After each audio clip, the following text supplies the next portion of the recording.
saudara pendengar yang kami kasihi dimanapun Anda berada. Anda kembali bersama kami pada acara Telaga, Tegur Sapa Gembala Keluarga.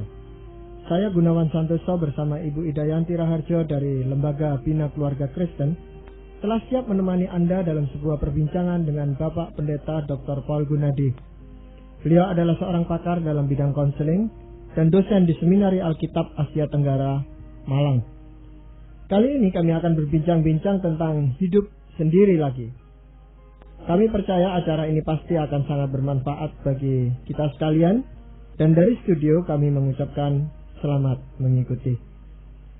Pak Paul, sementara kita masih belum menikah, orang mengatakan kita bujangan, artinya sendiri aja, bisa hidup bebas, kata sebuah lirik lagu. Tapi kemudian kita menikah, hidup bersama pasangan kita, dan bahkan juga punya anak-anak. Tetapi realitanya setelah itu memang ada lagi, kehidupan itu harus seorang diri lagi. Nah, faktor-faktor apa Pak Paul yang biasanya membuat orang itu hidup sendiri lagi? Yang paling umum adalah kematian ya Pak Gunawan. Jadi kematian pasangan kita itu tidak bisa tidak memaksa kita untuk hidup sendiri lagi. Yang kedua adalah berpisah untuk sementara. Jadi ada orang yang terpaksa hidup sendiri karena keadaan. Misalkan suaminya atau istrinya harus bekerja di kota yang lain. Yang berikutnya lagi yang juga umum adalah perceraian. Suatu keadaan yang memang tidak dikehendaki oleh banyak orang, tapi kadang-kala itulah yang menimpa pasangan-pasangan yang tidak rukun lagi. Nah, ketiga penyebab umum inilah yang saya kira biasa membuat orang-orang itu hidup sendiri lagi. Kematian memang rupanya tidak bisa dielakkan ya. Jadi juga ini faktor-faktor yang Pak Paul sebutkan itu memang kadang-kadang sulit untuk mengelakkannya karena itu suatu realita. Tapi bagaimana kita sebenarnya harus mempersiapkan diri untuk menghadapi hal itu? Yang pertama adalah saya harus mengatakan kita tidak bisa mempersiapkan diri sampai siap untuk menghadapinya.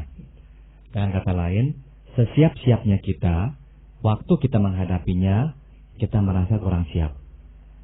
Jadi, misalkan yang pertama tadi, faktor meninggalnya pasangan hidup kita. Sesiap-siapnya kita menemani dia pada masa sakit dan mempersiapkan diri kita bahwa dia akan meninggalkan kita. Tapi toh sewaktu dia akhirnya meninggalkan kita nggak merasa siap. Kita merasa belum waktunya dia meninggalkan kita. Jadi, saya rasa persiapan yang bisa kita lakukan adalah dari awalnya kita memang harus senantiasa menyadari kita ini hanya dapat bergantung sepenuhnya pada Tuhan.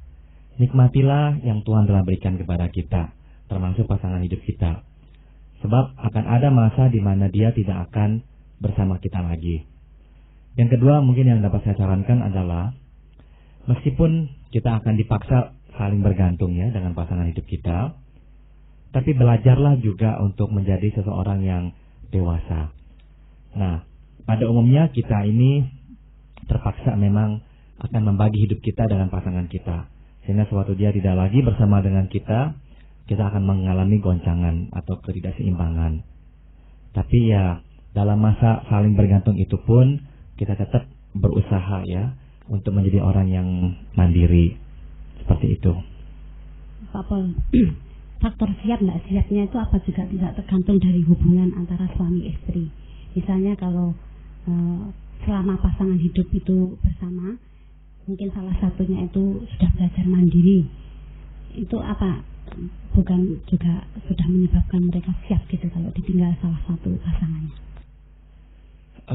Kualitas hubungan suami istri sudah tentu sangat berperan pada apakah mereka siap untuk ditinggalkan ya.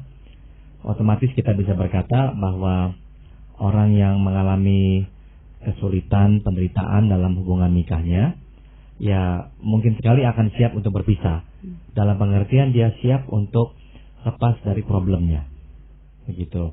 Namun belum tentu dia siap untuk menyelesaikan problem hidupnya. Itu dua hal berbeda. Jadi ada kalanya ada orang yang berpikir, setelah saya berpisah dari pasangan saya lepas dari penderitaan. Ya, dia sekarang sudah nggak lagi dengan saya, dia tidak bisa lagi menyakiti saya. Nah, itu seringkali menjadi atau dianggap sebagai jalan keluar atau penyelesaian. Sebetulnya ya bukan. Itu hanyalah jalan untuk melepaskan diri dari ancaman atau penderitaan yang sedang menekannya. Jalan untuk mencari solusi terhadap problemnya itu adalah hal yang berbeda dan belum tentu dia miliki pada saat itu. Nah, orang yang terpaksa dalam hal ini hidup sendiri lagi, Bapak, sebenarnya apa yang dirasakan di dalam dirinya? Yang pertama, Pak Gun, biasanya akan ada rasa penyesalan. Ini terutama dialami oleh seseorang yang kehilangan pasangan hidupnya karena kematian. Seringkali muncul penyesalan dan rasa bersalah.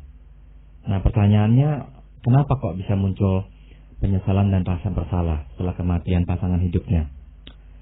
Seringkali ada rasa begini, bahwa ya saya sudah cukup mengetahui apa yang akan terjadi.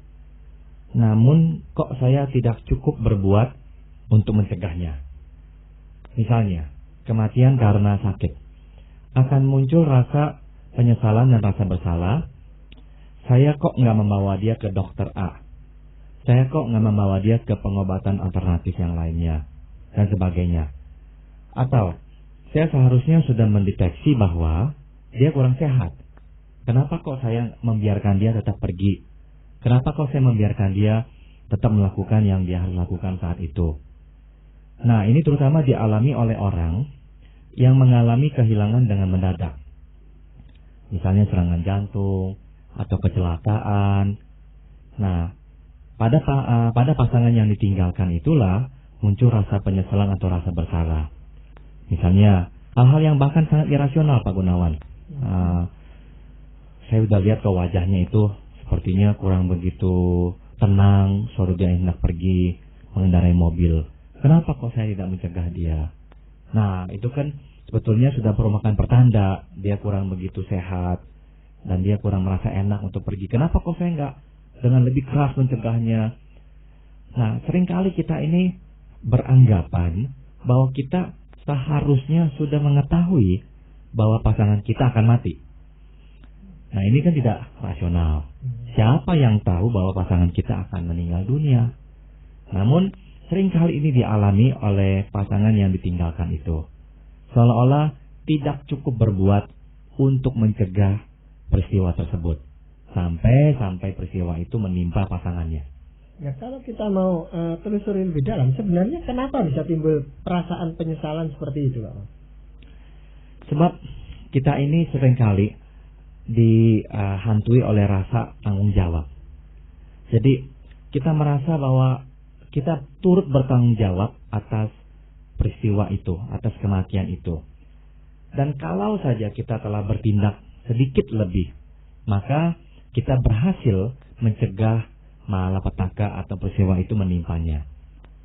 Jadi rasa bertanggung jawab itulah yang membuat kita bersalah ya, dan membebankan diri kita dengan penyesalan. Apakah hal itu juga dirasakan oleh mereka yang bercerai? Bagus sekali pertanyaan itu, Pak Gun. Sebab menarik sekali, cukup banyak pasangan yang bercerai juga mengalami perasaan seperti ini. Meskipun pada saat bercerainya mereka dalam keadaan panas, dalam keadaan emosi tinggi, dan sangat yakin bahwa ini adalah keputusan yang terbaik bagi mereka berdua. Namun tidak jarang setelah melewati masa sendirian itu, seseorang akan mulai melihat ke belakang dan berkata, ya seharusnya saya lebih mengerti dia. Seharusnya saya lebih berbuat ini untuk dia. Ya seharusnya saya mengalah. Dan seharusnya ya saya mencegah dia untuk berbuat seperti itu. Bahkan termasuk dalam kasus perselingkuhan yang memang jelas-jelas mengandung unsur pilihan bebas dari si pelaku itu ya untuk berselingkuh. Tidak jarang pasangannya akan berkata, kenapa saya ini kok membiarkan dia sampai jatuh ke dalam perselingkuhan? Kenapa saya tidak mendeteksi bahwa dia itu sudah mulai tawar dengan saya? Kenapa kok saya tidak bisa membahagiakan dia? Kalau saja saya bisa membahagiakan dia, nah kan tidak terjadi perselingkuhan itu. Dan tidak terjadi perceraian itu. Kalau saya bisa menguasai emosi saya sehingga tidak terlalu membakar dia, kan tidak terjadi perceraian ini. Jadi sekali lagi, seringkali kita ini menghujamkan diri kita dengan rasa penyesalan dan rasa bersalah. Tapi sebaliknya Pak Pol, kalau seandainya pasangan ini selama hidupnya itu membuat salah satu itu menderita ya, karena mungkin kejahatan akan pasangannya ini, apa mereka enggak lebih merelakan begitu kalau dia meninggal? Sudah tentu unsur merelakannya lebih besar, Ibu Ida. Jadi lepas dari penderitaan ya bagaimanapun ya melegakan. Tapi harus saya akui bahwa ada kalanya bahkan dalam hubungan yang begitu rusaknya, seseorang tetap akan merasakan penyesalan atau rasa bersalah. Tetap akan berkata, mungkin saya kurang berbuat ini dan itu, sehingga mengakibatkan dia menjadi pemarah, sehingga membuat dia lepas kendali dan memukul saya atau apa. Seringkali kita ini menghujamkan diri kita dengan rasa bersalah seperti itu. Juga Pak, kalau yang misalnya yang meninggal ini karena penderitaan sakit itu yang terlalu lama, apa itu pasangannya tidak merelakan. Kebanyakan kalau memang penyakitnya berat dan membuat si penderita itu sangat-sangat sengsara, akan ada rasionalisasi ya di pihak yang ditinggalkan. Iya ya, lebih baiklah dia pergi supaya penderitaannya berakhir. Nah, rasa lega itu memang akan ada. Jadi seringkali kematian mendadak lebih mudah buat yang meninggal dunia, lebih menyusahkan buat yang ditinggalkan. Kematian yang diawali oleh sakit yang menahun menyusahkan si penderitanya karena sakitnya menahun, tapi sebetulnya memudahkan yang ditinggalkan karena dia sudah mempersiapkan diri dan bisa merasionalisasi. Ya, lebih baik dia pergi karena disinilah akhir dari penderitaannya. Begitu. Namun Ibu Ida mungkin bisa terkejut, kadangkala rasa bersalah itu ada, Bu Ida. Yaitu begini. Mungkin ada perasaan seperti ini. Kenapa kok saya ini lagi dia menderita, kurang menemaninya? Kenapa kok saya bisa marah waktu dia meminta saya di rumah terus? Kan seharusnya saya lebih sabar. Saya kan seharusnya lebih mengerti dia lagi menderita. Jadi tetap kita ini berhasil ya memunculkan penyesalan dan rasa bersalah itu. Selain perasaan menyesal itu tadi Bapak, apakah ada perasaan lain yang berkecamuk di dalam diri orang yang ditinggalkan? Seringkali kita ini gagal untuk meletakkan tanggung jawab pada kedua belah pihak. Jadi berkaitan dengan tadi yang telah kita bahas, tapi ini sedikit berbeda. Misalkan dalam masalah perceraian, kita gagal untuk melihat bahwa dua-dua orang bermasalah misalnya. Dua-dua orang kurang bisa mengendalikan emosi misalnya. Tapi yang sering terjadi adalah waktu kita menyesali diri, kita seolah-olah menjadi pihak yang bertanggung jawab. Pasangan kita seolah-olah tidak lagi bertanggung jawab. Jadi semua kesalahan ada pada pundak kita. Jadi seharusnya lah kita orang yang sudah tahu persoalan ini dan bisa mencegahnya, bisa membuat dia bahagia, bisa membuat dia tidak melakukan misalnya perselingkuhannya atau yang lain-lainnya. Jadi kecenderungannya itu kita berpikir ekstrim. Semua menjadi tanggung jawab kita. Nah ini yang berbahaya. Karena kalau terus-menerus menghantui kita akan sangat-sangat terganggu. Jadi kita nggak pernah bisa akhirnya memaafkan diri kita. Sebab kita nggak bisa meletakkan persoalan dalam perspektif yang tepat dan yang berimbang. Bahkan ada orang yang marah dengan dirinya sendiri gitu Pak. Tepat sekali Pak Gunawan. Jadi ada orang yang akhirnya bukan saja tidak memaafkan diri, malah membenci dirinya. Ya. Betul. Itu seringkali terjadi. Ya. Tapi apakah dia juga bisa marah terhadap lingkungannya Pak? Selain terhadap dirinya sendiri gitu? Bisa. Kalau misalkan dia ini melihat bahwa pasangannya itu selama masa hidup kurang mendapatkan penghargaan dari tempat kerjanya, dari sanak keluarganya. Nah, kematian atau kepergian pasangannya itu memunculkan rasa marah yang besar pada orang-orang yang tidak memperlakukan pasangannya dengan baik. Itu bisa terjadi. Nah, ada satu lagi Pak Gunawan yang juga kita sering kaitkan dengan rasa penyesalan, yaitu kita ini merasa bersalah sebab kita pernah ya, atau mungkin secara periodik ya, berpikir dan berharap bahwa dia itu nanti akan mati. Contoh ya, ini sering terjadi pada orang yang harus merawat pasangan hidupnya yang sakit menahun. Dalam keletihan yang amat sangat dan tuntutan yang begitu berat ya, yang dibebankan oleh pasangan yang sakit itu, akan terbersit ya suatu pikiran. Ya, kapan sih penderitaan saya berakhir? Kenapa dia nggak pergi cepat-cepat? Kenapa dia nggak meninggal dengan segera?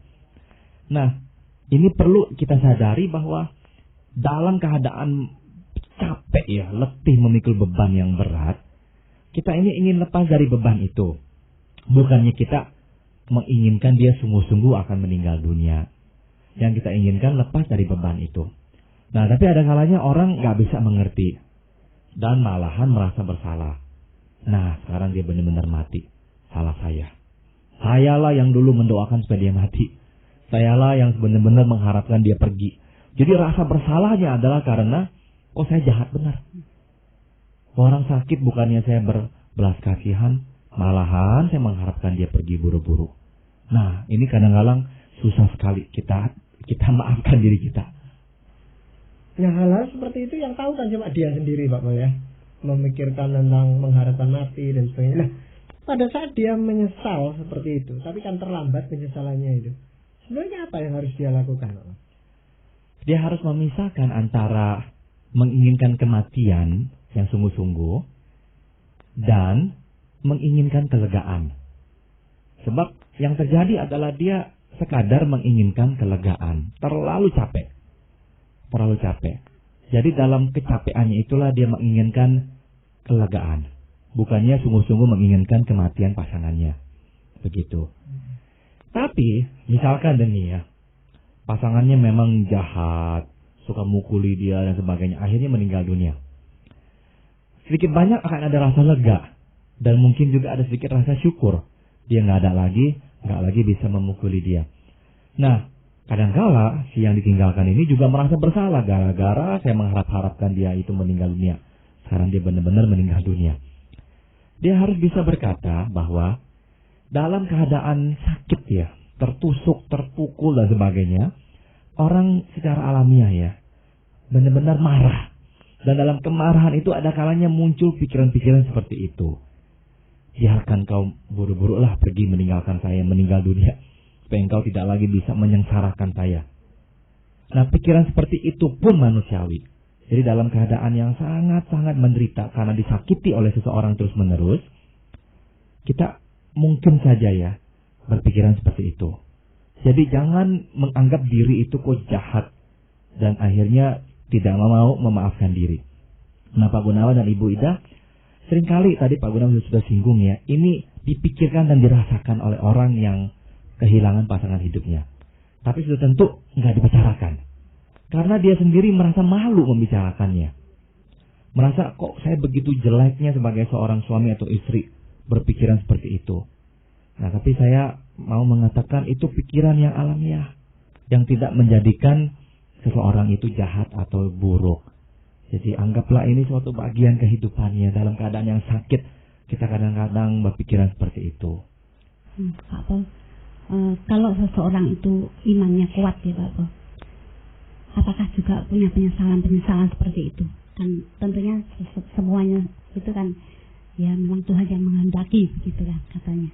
Itu apa juga mereka punya perasaan-perasaan penyesalan Pak?